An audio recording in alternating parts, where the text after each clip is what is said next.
today I'm going to tell you a story. And this is a story of two countries. Country A, which has an area of 1,47,516 kilometers square, and country B, which has an area of 11,516 kilometers square. The next thing about these two countries is that country A has got mountains, valleys, rivers, forests, and a lot of natural resources. Country B, on the other hand, has got a long coastline and lots of deserts. Country A, 651 varieties of butterflies, many varieties of birds, many varieties of mammals, including the snow leopard and the Royal Bengal tiger. Country B, 142 varieties of fungus and some lizards. Country A, 36% of the population of the world lives within a 4-hour flight distance from this country, and all the people from these countries have either no visa requirements or visa on arrival. Country B, 80% of the population of the world lives within a 6-hour flight distance, and 2/3 of these people don't require a visa. Country A, that structure which you see in country A was built between 1600 to 1800 years ago. And this structure which you see in country B is the Al-Wajba fort, which was built in 1882. See the difference in the timeline. Country A, total revenue from tourism in the year 2018, 1.65 billion USD. Country B, total revenue from tourism in the year 2018, 15.2 billion USD. Country A is Nepal, and country B is Qatar.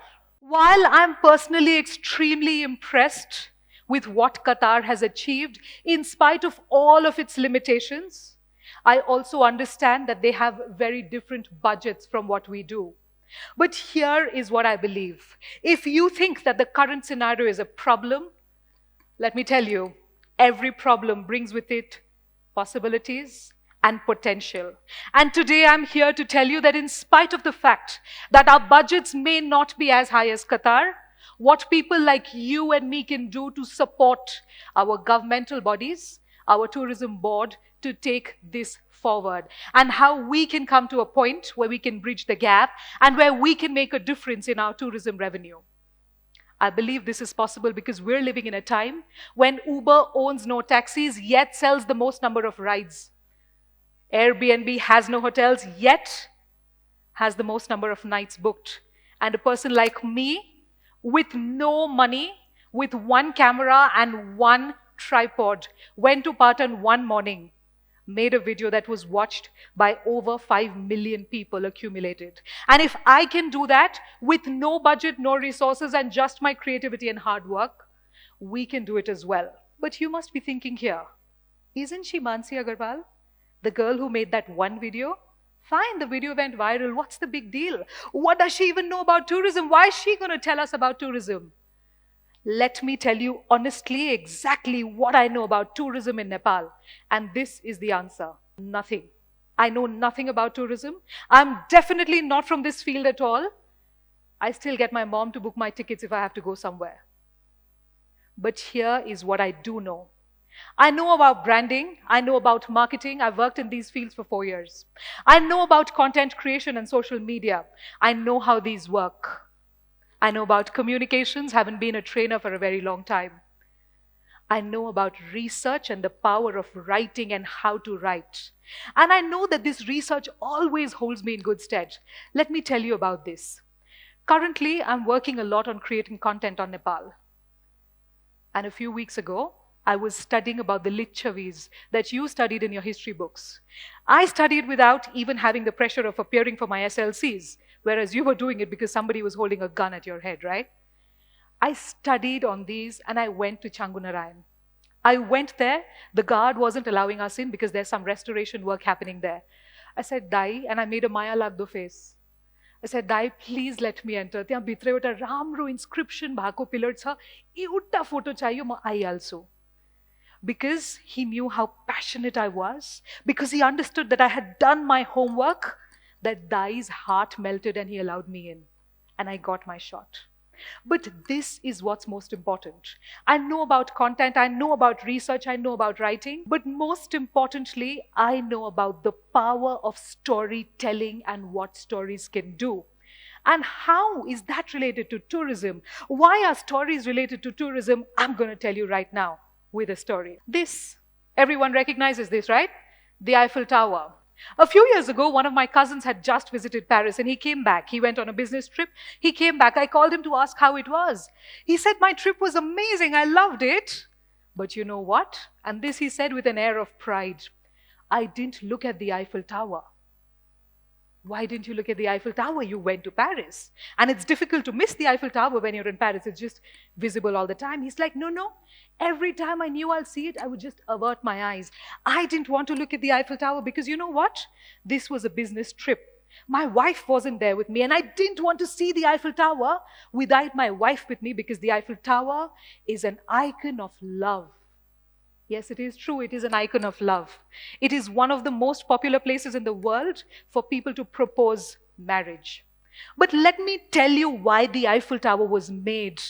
The Eiffel Tower was made in 1889, and this was made for l'Universelle Exposition, which means the World Fair. And this was made as a steel and iron structure for the world to understand the strength of French engineering. This had nothing to do with love. But why do people believe that the Eiffel Tower is synonymous with love?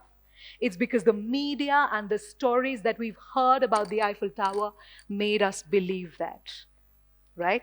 So now, as I do my presentation, I'm going to talk about the revival of tourism. And I think there are three phases. The theme today is survive, revive, and thrive.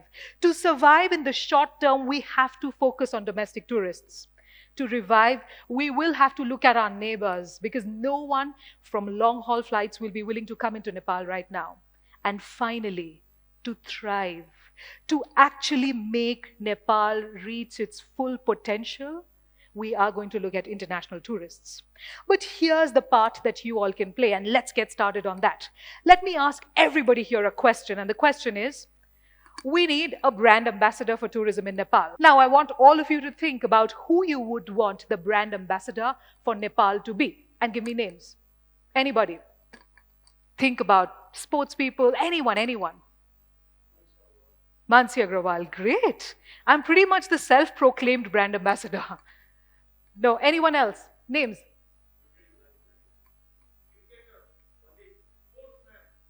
Sportsman, cricketer, give me a name.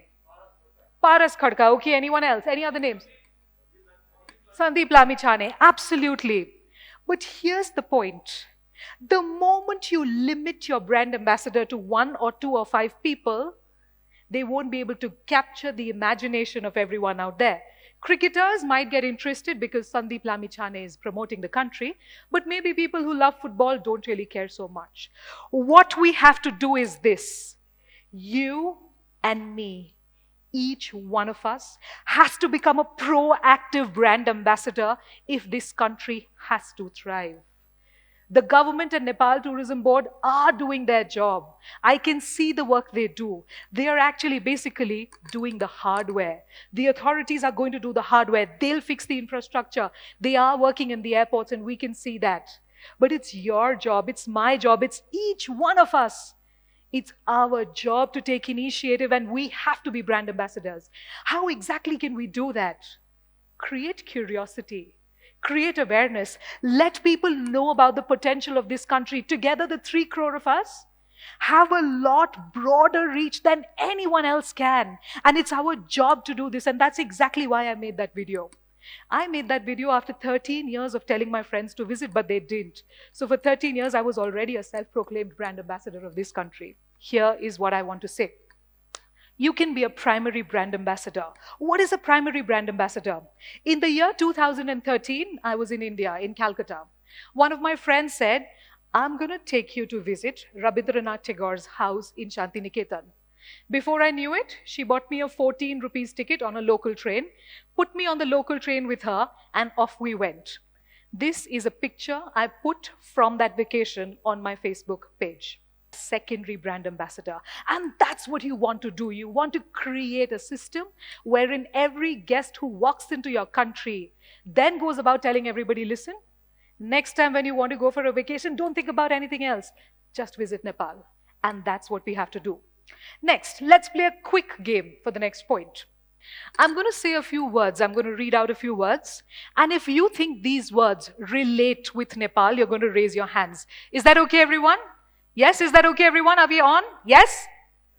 Great. First word, mountain. If you think this relates with Nepal, raise your hand. Up and strong, strong, strong. I want to see hands because I can't see much. Okay, great. Beauty. Okay, small. Okay, medium. Okay, big. Okay, tiny. Okay, romance. Excellent. Now, let's play the exact same game and let's think about another country this time. And this time we're going to think about Switzerland. Okay? Switzerland. Even if you haven't been, it's okay. Let's start. Mountain. Beauty. Small. Medium. Big. Tiny. Romance. What I noticed was a lot of hands went up when I said mountains and small for Nepal, and a lot of hands went up when I said mountains and romance for Switzerland. But here is the fun fact. Switzerland is 1/3 the size of Nepal on the world map. Yet you think Nepal is small, but Switzerland is not small. I repeat, Switzerland is 1/3 of the size of Nepal on the world map, yet you've been made to believe that Nepal is a small country, but nobody raised their hands that Switzerland is a tiny country. Why is that? That is because of something called, this is the area of Switzerland, 1/3 the area of Nepal. That's because of something called branding. That's because of something called soft power. That's because of something called the narrative. What is the narrative? The narrative is a story from a particular point of view that makes you believe something. And the narrative that you've been told about Nepal is that this is a small country. What Amit told me, what Amit just said in the speech 5 minutes before I said, you've been told that Nepal is a poor country and that's the narrative you believe. Unfortunately, what happens is, that's not just the narrative you believe. Sometimes that becomes the narrative you tell people. Let me give you an example. I made a video called 7 Reasons to Never Ever Visit Nepal. How many of you watched it? Quite a few, thank you.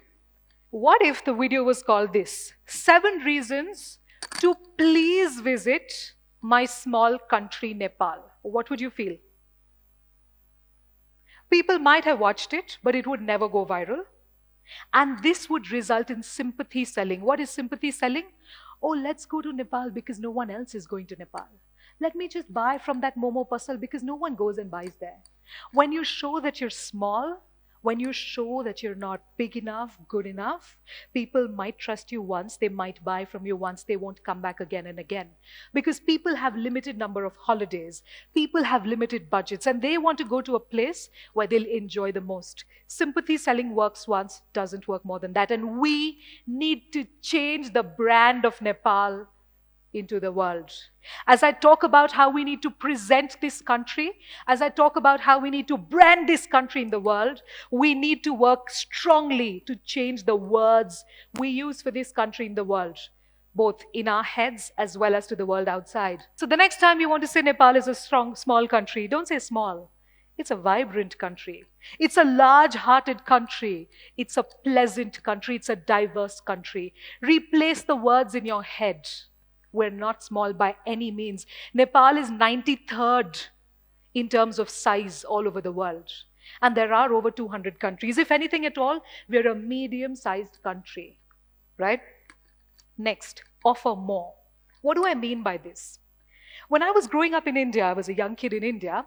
Growing up, I knew 3 things about Nepal. Number 1, mountains.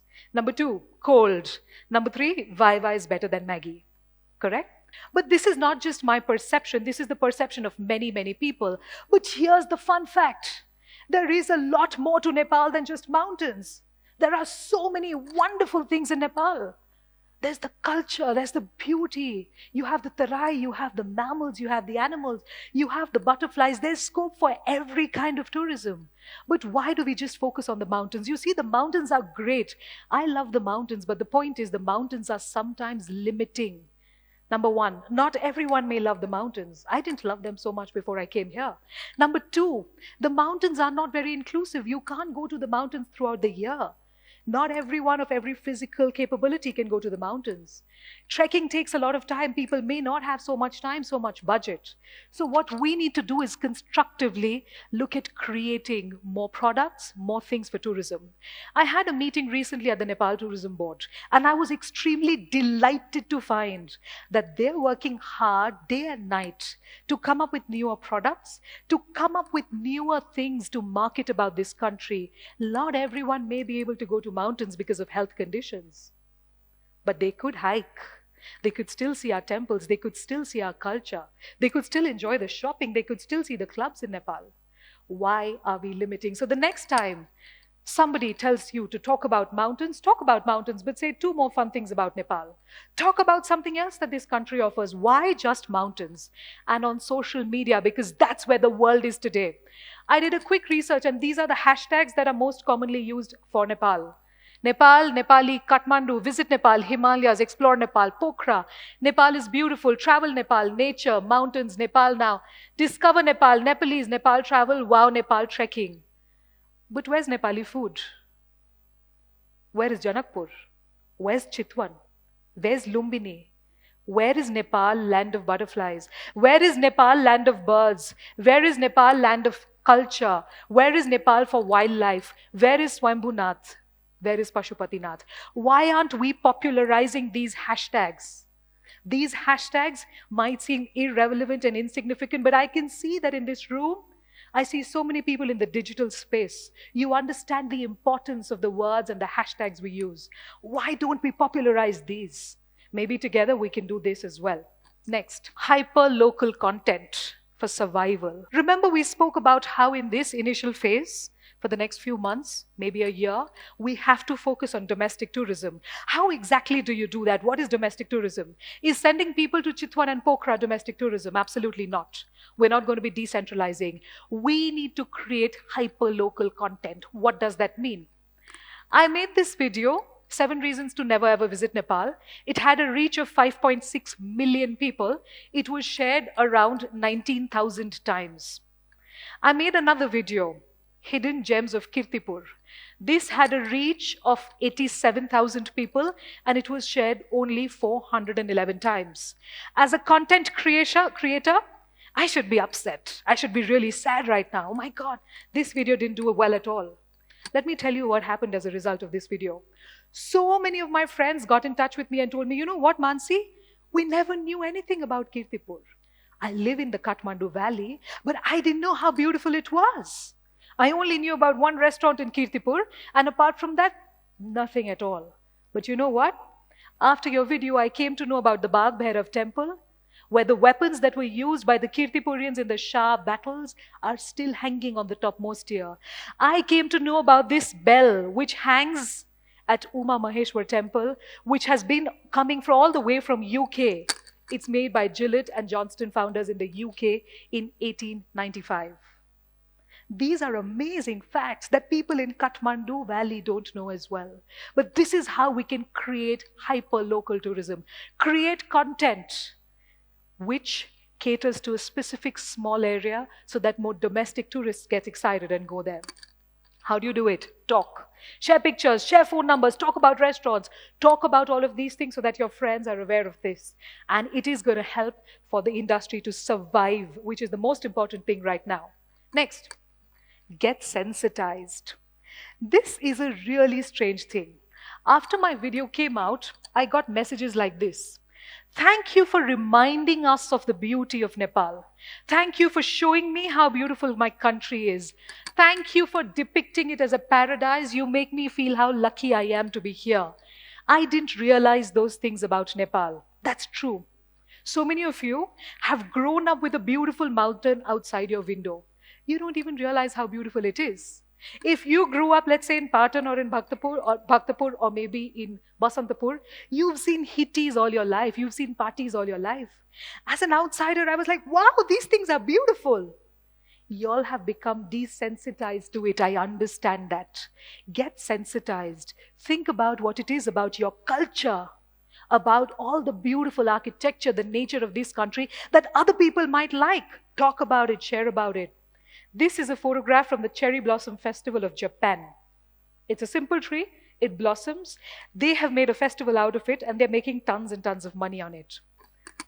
We have our own flowers as well. We have the laliguras, rhododendrons, the jacaranda, which is in Kathmandu itself, and the cherry blossom. Get sensitized. Share this content. You cannot just expect one authority or one governmental organization to do it. Each one of us can take out our phones, click, share, talk about it, find out the history of your hittis, of your parties, find out the history of the pillars, find out the history of the small temples by your roadside, and you'll see you'll be changing the face of tourism in Nepal. Not today, in the next 10 years. Start them young. A few days ago, I posted this on my Facebook. My son was very, very angry with me because I had made a video saying never ever visit Nepal. He clearly does not understand sarcasm. He cried and cried and cried. But my son is 6 years of age and he still loves his country so much. And I'm not talking about blind nationalism. I'm talking about genuine information and genuine love. Start your kids young. Again, in 20 years, if we talk about these things to our children, we will see a marked difference because they'll go out into the world and talk about the beauty of this country and pull people in.